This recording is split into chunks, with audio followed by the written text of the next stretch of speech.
Hello friends, in this video we are going to discuss different slang terms that you might have come across on the internet. So on Facebook or on Twitter or on TikTok, and they might have made you go, what? Well, today I'm going to explain 13 different slang terms that you might hear or read in 2021. So stay tuned.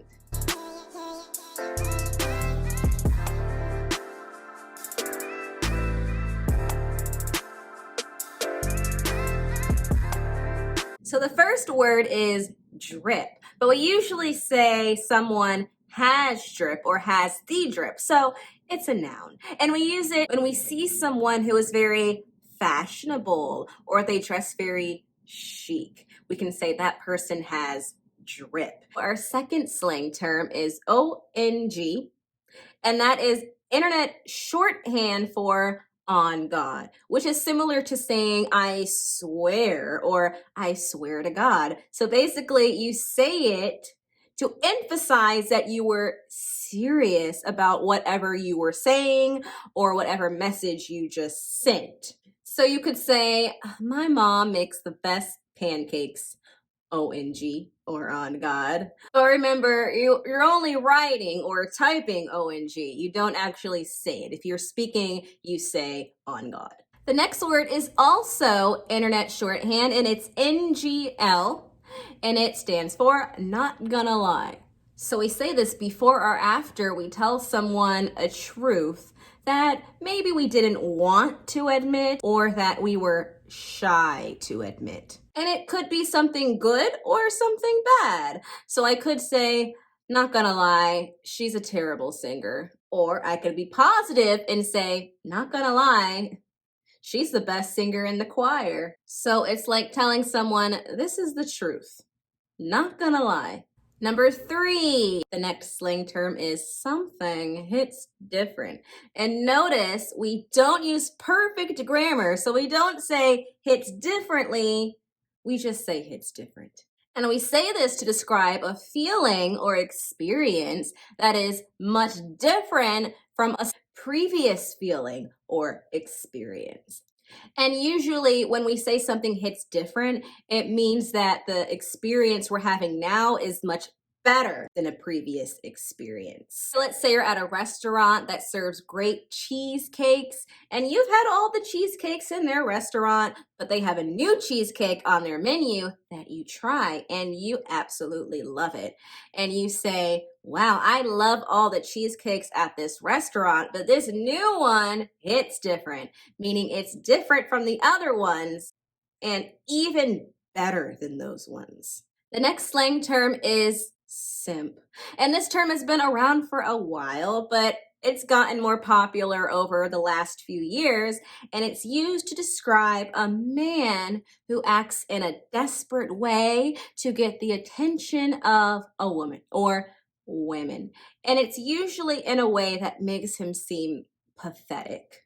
So maybe a simp will buy gifts for or write letters to or just give attention to a woman who isn't interested in him romantically. She might even treat him poorly. You might have heard the phrase to walk all over someone, meaning to dehumanize them. Maybe this woman actually dehumanizes this man and he still is interested in her romantically. So it's not a very nice or polite term, but it's definitely one that you will see on the internet. The next slang term is just bet.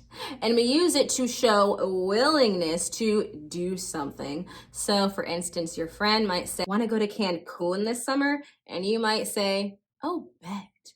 Or you might say, can you walk my dog this afternoon? I'll be at work.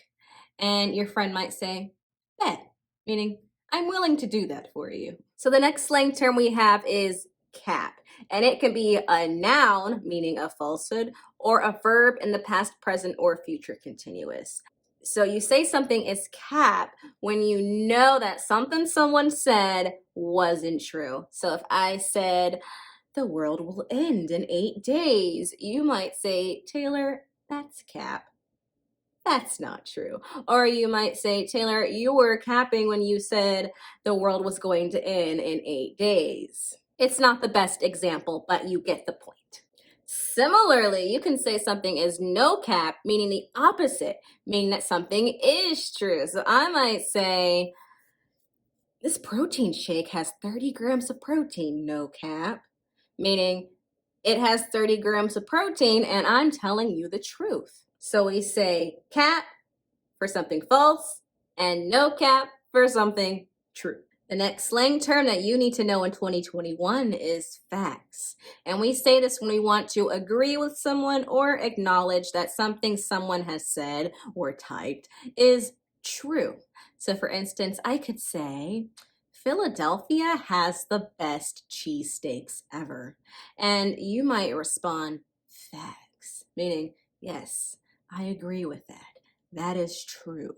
The next term we have is to cancel, and it means to reject or stop supporting someone. So maybe we might cancel celebrities after they engage in problematic behavior, or maybe they say something sexist or racist that you don't agree with, obviously. So you choose to stop supporting them. You cancel them. But we usually use cancel when we talk about a large number of people who are rejecting them or not supporting them. The next slang term we have is period, with a T on the end. I don't know why.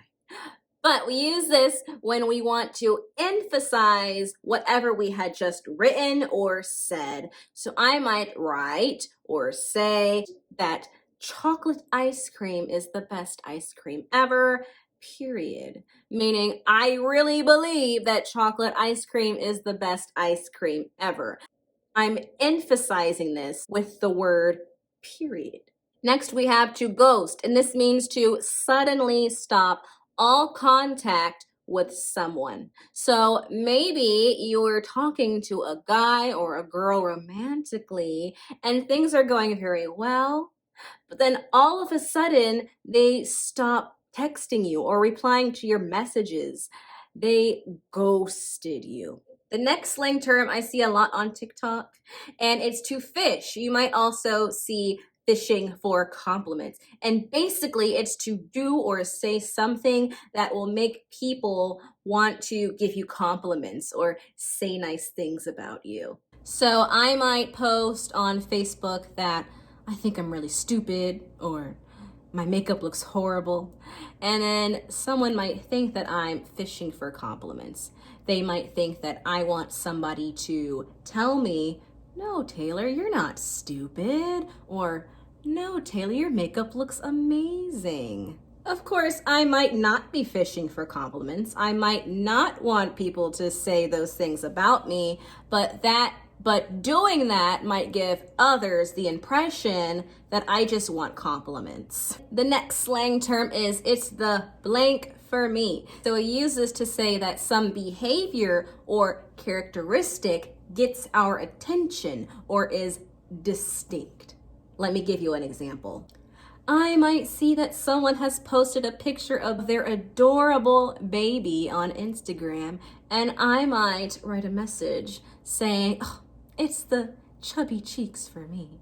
Meaning it was the chubby cheeks on your child that got my attention first. So in that sense, it's positive, but it can also be negative. Let me give you an example. I might see a picture of someone who posted a picture of themselves during Christmas and they had on a sweater that I didn't like too much. So I could write a message saying, ugh, it's the ugly sweater for me, meaning it was the ugly sweater that got my attention first. And there you have it, folks. Slang terms that you need to be familiar with in 2021. I hope this video was helpful. If it was, make sure to like this video. Also, feel free to leave a comment if you have any questions or just want to tell me how nice I look today. No, I'm not fishing for compliments. If you are not subscribed, subscribe to this channel for